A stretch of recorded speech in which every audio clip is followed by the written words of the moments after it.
Hello friends, welcome to Nurses with Dev.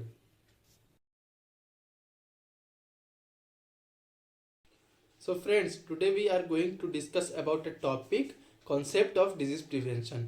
मतलब कि disease prevention से मतलब क्या समझ में आ रहा है? डिजीज मतलब कोई भी बीमारी है ना, और प्रिवेंशन मतलब कि उसको प्रिवेंट कैसे करें। प्रिवेंशन का मतलब क्या होता है कि उसको हम लोग को प्रिवेंट कैसे करना है। ठीक है, तो ये जो आज का टॉपिक है वो मेनली स्टूडेंट्स के लिए, मेडिकल स्टूडेंट्स के लिए, नर्सिंग स्टूडेंट्स के लिए, या फिर मेडिकल रिलेटेड और भी जो भी स्टूडेंट्स हैं सबके लिए है।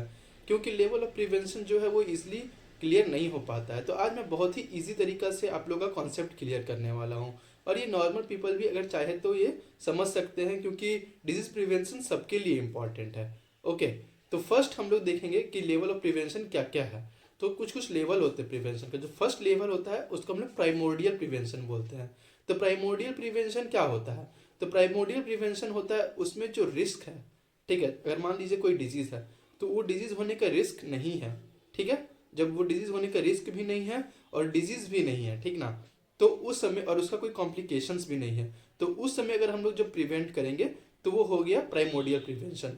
मतलब कि रिस्क ऑकर होने से पहले ही हम लोग उस चीज़ को प्रिवेंट कर दे तो वो हो गया प्राइमोडियल प्रिवेंशन। जैसे एग्जाम्पल हम लोग लेते हैं, जैसे बच्चे हैं, ठीक है, तो बच्चे को रिस्क अभी नहीं है कि वो सिगरेट स्मोकिंग करेगा या फिर अल्कोहल ड्रिंक करेगा। ठीक है, तो अभी से अगर हम लोग बच्चे को समझा दें कि ये स्मोकिंग से कैंसर कॉज होता है या फिर जो भी है, तो वो हो गया प्राइमोर्डियल, क्योंकि उसको अभी रिस्क नहीं है। बच्चे लोग मतलब छोटे बच्चे वो एडोलेसेंट से पहले वो रिस्क पीरियड में नहीं रहते हैं अल्कोहल और स्मोकिंग के। ठीक है, तो उस समय अगर हम लोग समझा दिया जाए कि क्या क्या प्रॉब्लम हो सकती है स्मोकिंग से, वो हो गया प्राइमोर्डियल प्रिवेंशन। ठीक है, और इसका जो हम लोग कैसे करेंगे ये प्राइमोर्डियल प्रिवेंशन, ये हम लोग इंडिविजुअली जाके सबको बता सकते हैं, या फिर एक सर्वे होता है, या फिर हम लोग बहुत ज़्यादा मात्रा में मतलब स्टूडेंट्स को इकट्ठा करके हम लोग समझा सकते हैं, या फिर कोई हम लोग स्पीच के थ्रू कर सकते हैं। ठीक है, अब दूसरा क्या है? Primary prevention. तो प्राइमरी प्रिवेंशन क्या हो गया? उसमें रिस्क है लेकिन डिजीज नहीं है। रिस्क मतलब क्या हो गया? Adolescent period. एडोलेसेंट पीरियड में अगर, जैसे कि एडोलेसेंट पीरियड में रिस्क रहता है क्राइम का, या फिर स्मोकिंग का, या फिर अल्कोहल ड्रिंकिंग का, या बैड हैबिट्स का, तो उस समय अगर हम लोग समझाएं, उस समय अगर हम लोग प्रिवेंट करें, उस समय अगर हम लोग एजुकेशन दें, तो वो हो गया प्राइमरी प्रिवेंशन। ओके, अब हम लोग देखेंगे नेक्स्ट सेकेंडरी प्रिवेंशन। ठीक है, तो सेकेंडरी लेवल ऑफ प्रिवेंशन में क्या है कि उसमें हम लोग को डिजीज हो चुका है, रिस्क भी है और डिजीज भी ऑकर हो चुका है। तो उस समय क्या करेंगे कि जो भी डिजीज हुआ है उसको बढ़ने से रोकने को, या फिर जो भी उसका प्रोग्रेस है उसको रोकने के लिए, या फिर डिजीज को स्टॉप करने के लिए जो कंडीशन हम लोग यूज करते हैं उसको सेकेंडरी लेवल बोलते हैं। ठीक है, तो जैसे कि मान लीजिए किसी को डिजीज हो गया, जैसे कि किसी को ट्यूबरक्लोसिस हो गया है, ठीक है, तो वो डिजीज और ना बढ़े और वो डिजीज वहीं पे रुक कर उसको खत्म किया जाए, तो उसको हम लोग बोलेंगे सेकेंडरी लेवल ऑफ प्रिवेंशन। ठीक है, तो सेकेंडरी लेवल ऑफ प्रिवेंशन हम लोग करेंगे कैसे? तो पहला क्या है कि हम लोग जल्दी पता लगाने की कोशिश करेंगे। जल्दी पता लगाने की कोशिश मतलब अर्ली डायग्नोसिस उसको इंग्लिश में बोलते हैं, कि अर्ली डायग्नोस करेंगे वो पेशेंट को। ठीक है, जैसे कि मान लीजिए किसी को इन्फेक्शन हुआ है, ठीक है, तो इन्फेक्शन मतलब अगर कोई डिजीज की वजह से इन्फेक्शन हो रहा है, तो इन्फेक्शन में बॉडी अपने आप शो करेगा कि उसको फीवर होगा। ठीक है, इन्फेक्शन की वजह से बॉडी में फीवर होता है, तो फीवर हुआ, जैसे ही सिम्टम्स दिखा तो उसको हम लोग जाके पता चेक करवाएंगे, चेकअप करवाएंगे डॉक्टर के पास कि कोई डिजीज तो नहीं है। ठीक है, तो वो हो गया सेकेंडरी लेवल ऑफ प्रिवेंशन, क्योंकि अगर पहले पता चल जाएगा तो वो इजी होता है मतलब क्योर करने में, ताकि वो बॉडी में और ना बढ़े। ठीक है, और दूसरा क्या उपाय है? ट्रीटमेंट, सही ट्रीटमेंट करवाएंगे।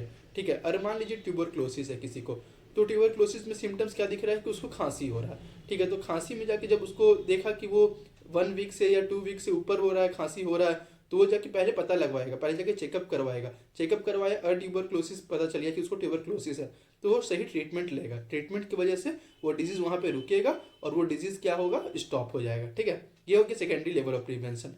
अब क्या है? लास्ट है tertiary level of prevention. Tertiary level of prevention किसको बोलते हैं?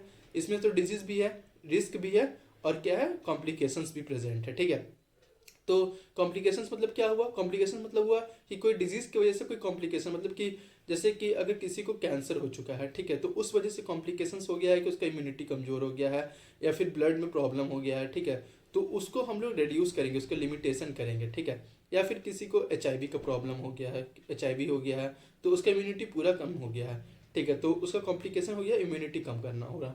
ठीक है, तो उसको हम लोग इम्यूनिटी बढ़ाएंगे उसमें। ठीक है, तो वो हो गया टर्सरी लेवल ऑफ प्रिवेंशन। तो टर्सरी लेवल ऑफ प्रिवेंशन में क्या क्या करेंगे? एक तो जो भी डिसेबिलिटीज आए हैं या कॉम्प्लिकेशंस आए हैं डिजीज की वजह से उसको कम करने की कोशिश करेंगे, रिड्यूस और लिमिट द डिसेबिलिटीज। और दूसरा क्या है, रिहेबिलिटेशन करेंगे। तो रिहेबिलिटेशन क्या होता है, रिहेबिलिटेशन क्या होता है ना कि वो पीरियड होता है जिस पीरियड में डिजीज होने के बाद जो नॉर्मल था, हेल्दी था पर्सन, उस पीरियड में आने तक को, वापस आने तक को हम लोग रिहेबिलिटेशन बोलते हैं। ठीक है, तो हम लोग रिहेबिलिटेट करेंगे उसको, पेशेंट को, उसको थेरेपीज मिलेगा। ठीक है, तो उसको हम लोग बोलते हैं tertiary level of prevention. Okay, तो प्राइमोडियल, प्राइमरी और सेकेंडरी और टर्शरी में डिफरेंस पता चल गया। प्राइमोडियल में एक बार मैं रिव्यू करा देता हूँ पूरा पूरा। ठीक है, तो प्राइमोडियल में क्या है कि रिस्क प्रेजेंट नहीं है, ना ही डिजीज प्रेजेंट है, तो हम लोग उस समय प्रिवेंट करेंगे, प्रिवेंशन देंगे एजुकेशन के थ्रू, तो वो हो गया प्राइमोडियल। प्राइमरी में क्या है, रिस्क प्रेजेंट है लेकिन डिजीज प्रेजेंट नहीं है। ठीक है, सेकेंडरी में क्या है, रिस्क भी प्रेजेंट है, डिजीज भी प्रेजेंट है। और टर्शियरी में क्या है, रिस्क प्रेजेंट है, डिजीज प्रेजेंट है, और डिजीज की वजह से बॉडी में कॉम्प्लिकेशंस भी हो चुके हैं।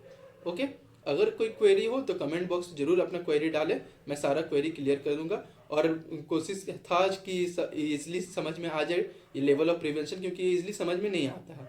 ठीक है, तो आज के बाद से सबको लेवल ऑफ प्रिवेंशन थोड़ा इजली क्लियर होगा। Okay, thank you.